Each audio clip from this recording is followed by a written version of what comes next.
Salut, aujourd'hui on va parler du sujet de la dermatose des bovins.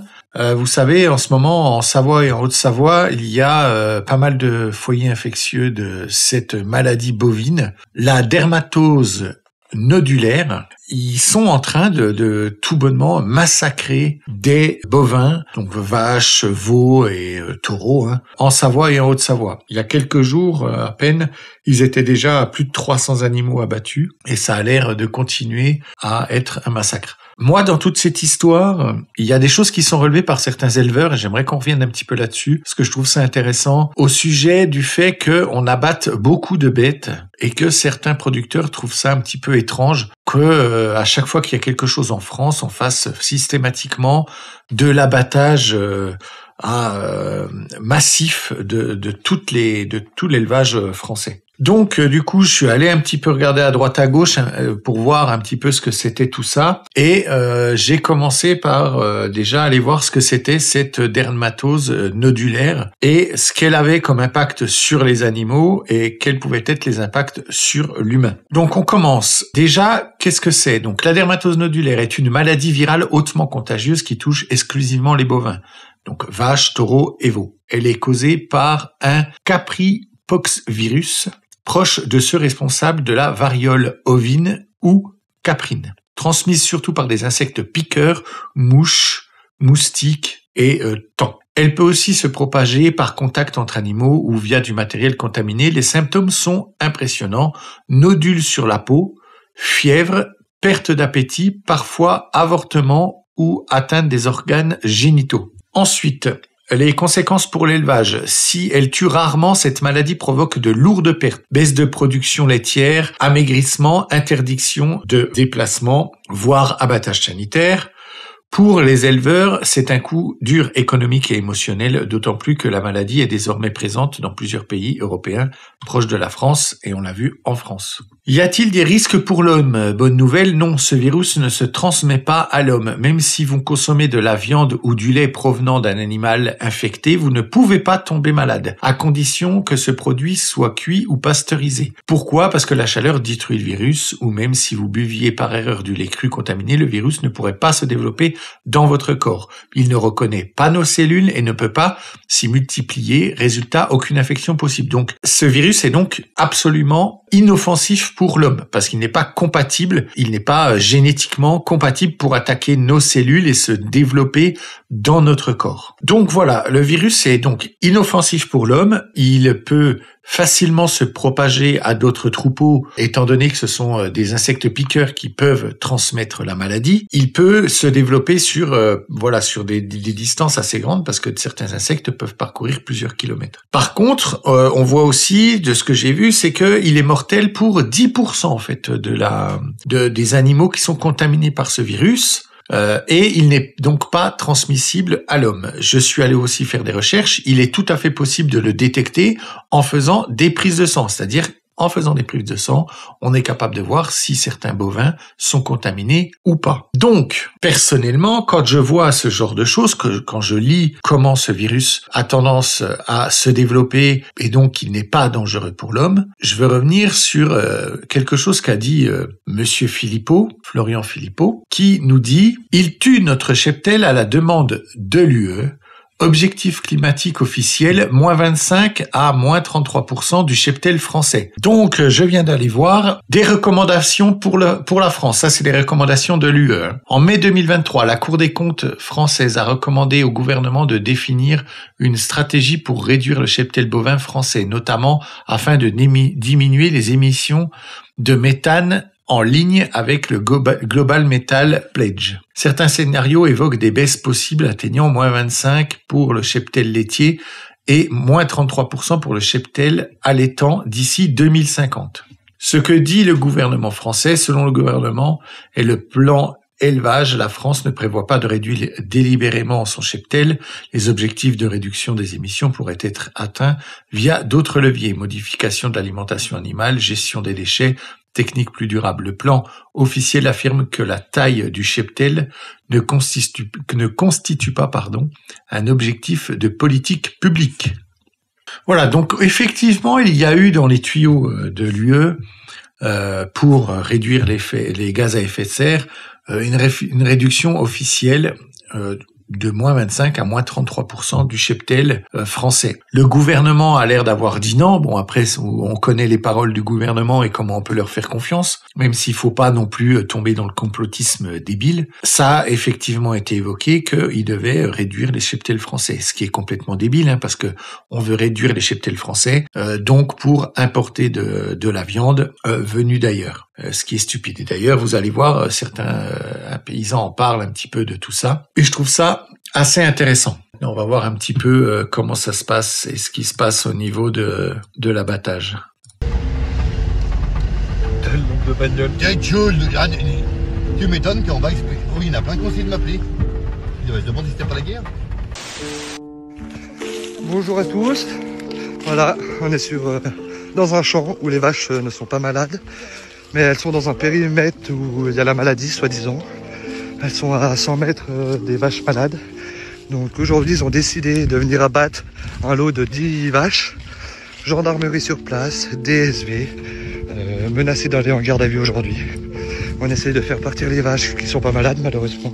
Parce que elles n'ont pas de symptômes, elles sont pas malades, ils n'ont pas voulu faire de test. Donc voilà, on vous tiendra au courant. Peut-être ce soir, on est sorti de garde à vue parce qu'ils nous menacent de nous mettre en garde à vue. Donc, voilà.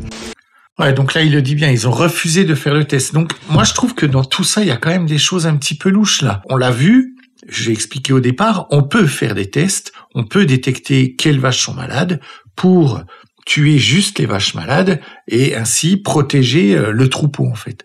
Et c'est vrai que c'est un peu bizarre, cet acharnement à systématiquement vouloir tuer tout un cheptel, tout un troupeau, tout un groupe de vaches. Comme là, ces 10 vaches vont être tuées. Vous avez vu les déploiements qui sont mis en place pour ce genre d'affaires. Enfin, je voudrais bien savoir ce qui se passe, parce que j'ai pas l'impression qu'il y ait autant de déploiements pour certaines autres affaires, si vous voyez ce que je veux dire. Pliée en deux la vache, et pas dans le bon sens. Voilà. C'est le vétérinaire ou pas? Voilà, la vache, elle est couchée, ils en ont rien à foutre. Voilà. Ils en ont rien à foutre. La vache.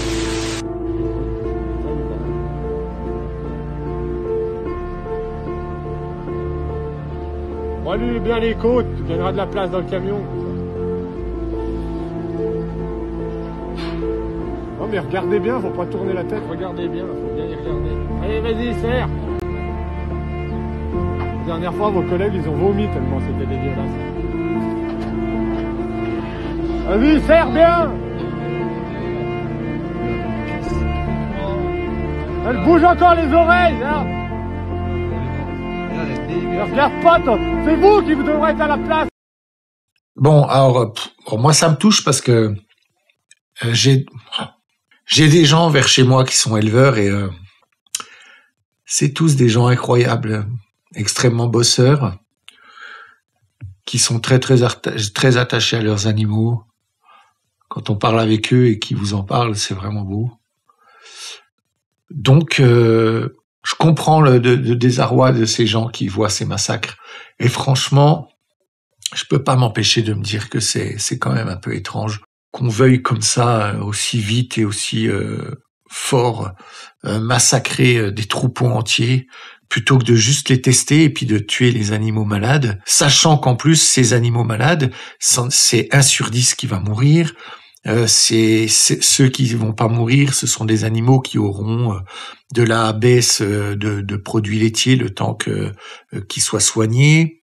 Ça ne peut pas contaminer l'homme, c'est impossible. Le virus ne peut pas passer de la vache à l'homme. Génétiquement, c'est impossible. C'est quoi encore cette manière de faire là, cette manière de mafioso là, de venir comme ça? Parce qu'avec quelques moyens en plus, ce serait possible en fait de faire en sorte de tuer que les animaux malades. Ce serait tout à fait possible. Hein. Il suffirait de venir tester dans tous les alentours, là où on détecte un foyer infectieux, de tester les animaux, tous les 2 jours de faire des tests sur tous les animaux, d'amener des moyens en fait. Là, moi, ce que je vois, pourquoi la France décide de faire ça? Moi, j'y vois peut-être une histoire que l'UE veut réduire les cheptels français et que la France, dans un complot, voudrait arriver à ça, même si moi, je trouve que ça, c'est un petit peu tiré par les cheveux. Je pense que ce qui se passe c'est surtout parce qu'en plus, tous ces gens vont être indemnisés. Hein. Nos impôts vont indemniser ces gens. Mais je crois que c'est encore une fois, un manque de moyens. Et c'est encore une fois, on fait le choix le plus horrible parce que en France, on n'a plus rien en fait. On n'a plus la capacité de faire venir des gens qui pourraient, par leur formation, faire des prises de sang, des bureaux d'analyse qui seraient capables, des laboratoires d'analyse qui seraient capables de faire des analyses comme ça rapidement pour juste gentiment tuer que les animaux malades pour protéger le troupeau et ça serait terminé en fait. Et chose un petit peu encore une fois, là du coup on a commandé des vaccins en Afrique du Sud qui vont arriver. Donc c'est bon en fait, fallait juste comme ça mettre en place des choses un petit peu plus importantes pour permettre de sauver et de protéger un petit peu nos éleveurs. Voilà, on va écouter un petit peu ce monsieur. Salut les amis, nous sommes jeudi 24 juillet. Vous êtes nombreux à me demander à faire une vidéo sur la dermatose, donc c'est ce que je vais faire. Donc je trouve ça quand même bizarre parce qu'il y a 3 ans de ça, on a eu la MHE dans le sud-ouest. Après l'année dernière, on a eu la fièvre catarrhale, avec plusieurs numéros dans les agneaux, dans les moutons. Et maintenant, voilà qu'on a cette fameuse dermatose. Donc je trouve que ça commence à faire beaucoup dans l'élevage, sachant qu'on est toujours en train de reprocher aux éleveurs qu'on pollue parce que les vaches polluent, tout ça. Donc on sait très bien que là derrière, il y a l'Europe, il y a Van der Leyen qui veut mettre en place l'alimentation l'intelligence artificielle en multipliant des cellules souches. Et la preuve en est, c'est que on a des associations animalistes. Je vais juste vous faire une pause pour essayer de vous expliquer un petit peu ce que c'est la création de viande artificielle. C'est-à-dire que en laboratoire, en fait, avec l'intelligence artificielle, ils essayent de travailler plus rapidement à la création de fausses viandes, en fait, si vous voulez. Il y a de l'investissement qui est fait pour fabriquer en laboratoire de la viande artificielle qui serait comestible, on ferait pousser des steaks, en fait. Hein, pour simplifier un peu tout ce processus, ce serait ça. Ce serait comme faire pousser des steaks. Et on pourrait comme ça, comme avec par exemple, il y a des essais qui ont déjà été faits d'imprimantes qui impriment des steaks. Voilà, donc on pourrait par exemple créer des souches de par la création moléculaire, créer des souches de viande en fait, de protéines animales. Et ces protéines seraient après agglomérées comme un système d'imprimante 3D, vous savez, et on pourrait créer des steaks comme ça, en fait. C'est ça qui vient d'expliquer, c'est sur ça que travaillent certains bureaux qui sont donc financés et que ce sont des associations véganes et compagnie qui travaillent aussi là-dessus. En France, quand même, L214, pour pas les citer, qui se font toujours du souci pour nos animaux, pour le bien-être animal, tout ça. Par contre, là, ils disent rien du tout. Ils disent rien du tout pour ces élevages en Haute-Savoie qui sont abattus de sang-froid par des agents de la DSV, d'une balle dans la tête. Même les petits veaux, tout doit y passer.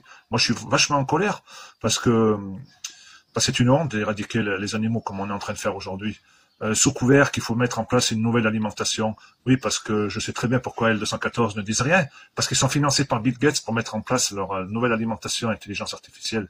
Et puis, bien entendu, aussi, Van der Leyen, le gouvernement français, qui gouverne par la peur, en osant accepter les accords du Mercosur, parce que bien entendu qu'il va manquer de la viande.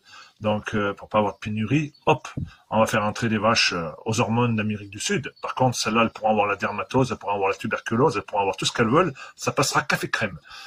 Voilà, donc ça, c'est sûr que ces viandes qui viennent d'autres pays, si jamais là-bas il y a la dermatose, il y aura pas, ce sera pas comme chez nous, il y aura pas ils vont tout abattre et la viande viendra quand même ici. Et vu que c'est ce qu'il dit juste après, vu qu'elle sera en carcasse, on pourra pas vérifier si la viande était malade. Donc bon, après, ce monsieur a l'air aussi d'écouter beaucoup de choses, même s'il il faut surtout pas se laisser embarquer par tout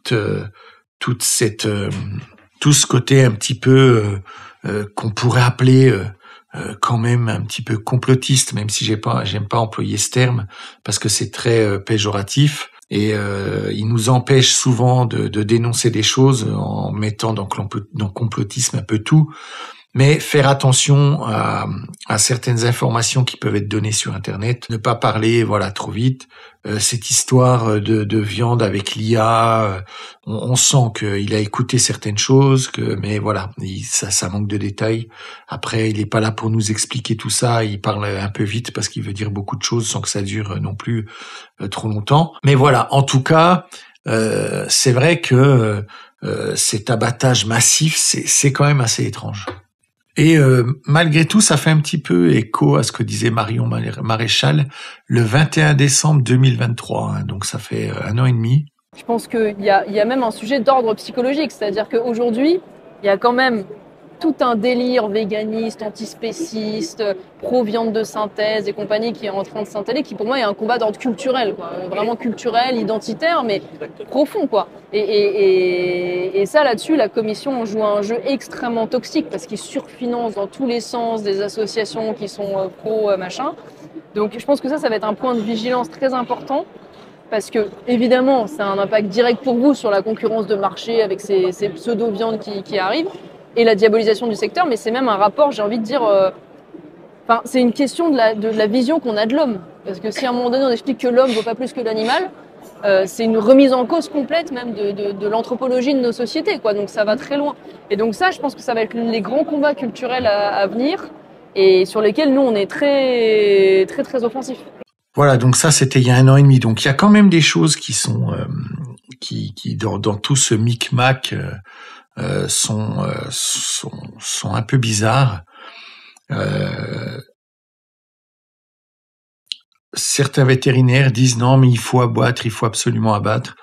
Je sais pas, moi je trouve quand même un petit peu ça étrange, et ce que Marion nous parle, c'est effectivement ce que nous disait un peu le monsieur juste avant sur la nourriture, sur la viande de synthèse. C'est très compliqué ce qui se passe.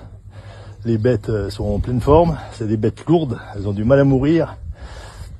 C'est inhumain ce qui se passe. D'autant plus qu'il y a des recours là qui sont en route. On a un recours au Conseil d'État. Normalement, le recours est suspensif. Il va bien attendre demain. Si le recours il est perdu au Conseil d'État, ça serait quand même un choc de moins.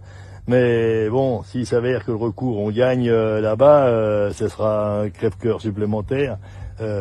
Bon, de toute façon, les éleveurs ils peuvent pas assumer ça. Ils pleurent tous la mesure que les bêtes tombent. Qu'est-ce que vous voulez que je vous dise? On peut pas se battre plus que ça contre l'État. Je pense qu'on a fait tout ce qu'il fallait. Et vous avez tous bien relayé. Ils veulent mettre la force en face, c'est pas possible. Pierre-Jean, il peut pas assumer ça. Bon, un jour de plus, ça nous aurait peut-être donné une chance de plus. Ils ne veulent pas la donner. Je peux pas vous en dire plus. On est défait, démonté. Pierre-Jean, c'est pas ce qu'il est. Il est parti dans les bois. J'espère qu'une chose, c'est qu'il fera pas une connerie aujourd'hui, c'est tout. Ouais, je peux pas en dire plus, écoutez, excusez-moi, mais c'est compliqué. Voilà, donc ce pauvre monsieur aussi, enfin tout ça c'est triste, c'est horrible. Encore une fois, l'État qui nous démontre qu'il est fort avec les faibles et faible avec les forts. Et il ne veut plus écouter, qui sont allés beaucoup trop loin maintenant pour revenir en arrière et qui ne veulent pas accepter que ce qu'ils font et ce qu'ils ont fait, c'est n'importe quoi. Et ils ont ce fameux syndrome vous savez, un petit peu quand on a mis le doigt dedans et puis le bras se fait avaler, mais on veut toujours pas accepter qu'on a fait des erreurs par ego et par bêtise, et ils nous entraînent dans une chute un peu sans fin. En prenant que de mauvaises décisions. En France, aujourd'hui, il n'y a plus de bonnes décisions. C'est devenu horrible. On voit la LFI qui s'acharne sur les agriculteurs. On voit l'État qui s'attaque maintenant aux éleveurs, qui ne leur donne aucune bonne solution. Voilà, encore une fois, on se retrouve face à des gens qui ne peuvent absolument pas comprendre ce qui se passe, qui sont déconnectés de la vie rurale, qui sont déconnectés du français en fait. Il n'y a que 2 choses qui les intéressent, c'est faire leur Union européenne, faire venir de l'immigration parce que il y a du dépeuplement en Europe, et en fait il y a que ça qui les intéresse. Ils sont obnubilés par l'écologie, ils sont obnubilés par des choses complètement folles. Des lobbies ont détruit la France, ont détruit l'Europe, détruisent nos prises de décision, nous empêchent de voir clair, nous empêchent de prendre des décisions saines et constructives. Faut pas oublier que l'Europe, même si aujourd'hui on s'en rend moins compte, mais l'Europe a toujours été, quand on prend la nation, l'Europe, on va dire géographique, je parle, a toujours été économiquement plus forte que les États-Unis, même jusqu'à qu'il a très peu de temps en fait. On était la première économie mondiale. Ça on l'oublie parce qu'on pense par rapport à la France, et c'est vrai qu'avec nos 70 millions d'habitants, on n'est pas très, on représente rien comparé aux États-Unis qui sont 350 millions. Mais quand on prenait l'Europe géographique en entier, on était économiquement les plus puissants. Et on sent qu'aujourd'hui, il y a des forces qui viennent comme ça essayer de détruire et de détruire les pays les plus forts. Et ils ont réussi surtout à diviser les pays les plus forts. On voit que l'Allemagne ne marche que pour elle.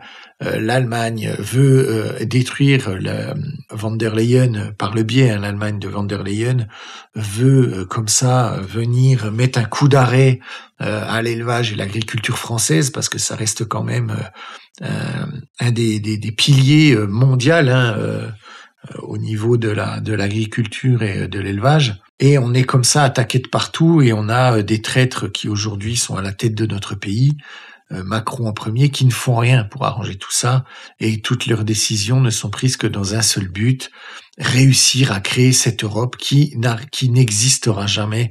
Ils se trompent, ça n'arrivera pas, ça ne peut pas arriver, ou si ça arrive, ce sera par le biais de la destruction de certains peuples et certaines cultures. Ça ne pourra pas être autrement. Alors ce sera peut-être une destruction lente, et pour eux, à mon avis, c'est plus acceptable. On oublie qu'on est toujours en guerre. La France a toujours été en guerre, même si ce n'est pas une vraie guerre comme on l'a toujours connue. Mais le monde a toujours été en guerre, on l'est toujours. Il faut mettre à la tête de la France des gens qui ne se laisseront plus faire, qui arrêteront de se laisser comme ça manipuler, mettre des gens qui n'ont plus cet endoctrinement et cette façon de penser mortifère et diabolique, on peut le dire, qui nous enterrent tous les uns après les autres. Donc voilà, gros soutien à tous les paysans, les agriculteurs, les éleveurs de France, qui vivent depuis quelques années un calvaire, une souffrance, un combat quotidien pour la survie de leur ferme, pour la survie de leur famille, et qui aujourd'hui encore subissent les foudres de nos gouvernements qui ne veulent pas les laisser tranquilles et qui ne veulent pas laisser les Français tranquilles. Merci à tous. Likez la vidéo si elle vous a plu, abonnez-vous, mettez la petite cloche. Comme je vous disais, j'ai bientôt une série de vidéos qui va commencer sur la gauche, qui va vraiment être super intéressante. Dites-moi en commentaire ce que vous pensez de tout ça. Je vous avoue que je suis assez révolté. En vidéo, je suis quand même obligé de garder mon calme, mais ça me rend assez dingo ce genre de choses. Dites-moi vous ce que vous en pensez, ça m'intéresse énormément. Partagez cette vidéo pour faire découvrir un petit peu plus ce qui se passe et le fond de cette maladie qui, pour le coup, ne paraît pas si dangereuse et qui est traitée comme si c'était une maladie hautement mortelle pour l'homme. Je vous dis à tout bientôt. Des becs.